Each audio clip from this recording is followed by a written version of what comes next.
Hi అందరికీ. ఈరోజైతే డీమార్ట్‌కి వెళ్ళాను. డీమార్ట్‌లో అసలు 10కి వెళ్ళాను అనమాట. చాలామంది ఉంటారని. అసలు ఆయిల్కి అయితే చాలా రేట్ పెరిగిపోయిందండి. 172 అంట ఈ ప్యాకెట్. అంతకుముందు 130 అలా ఉంటుండే. ఈ కొద్ది సామాన్కే 566 బిల్ అయింది.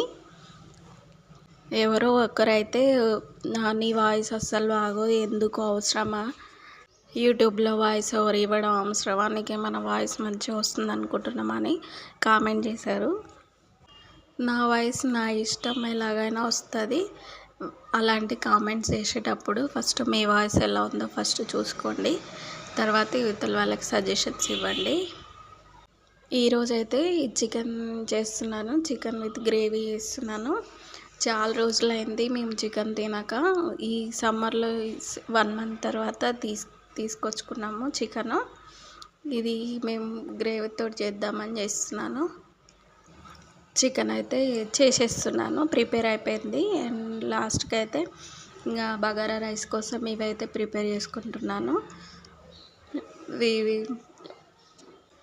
చికెన్లో అయితే కారం వేసి తర్వాత సాల్ట్ వేసాను. తర్వాత లాస్ట్కి అయితే గరం మసాలా వేసేసి దాన్ని కలిపేసి మూత పెట్టేశాను.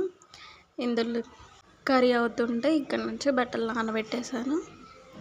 బగారా రైస్ కోసం గిన్నె పెట్టేసి దాంట్లో ఆయిల్ వేసేసి బగారా ఆకు అవి వేసేసి ఆనియన్ తర్వాత అల్లం వేసిన అవన్నీ కలుపుకున్న తర్వాత ఈరోజు అయితే కొత్తిమీర పుదీనా అనేది తేలేదు, అందుకనేసి అవి వేసిన.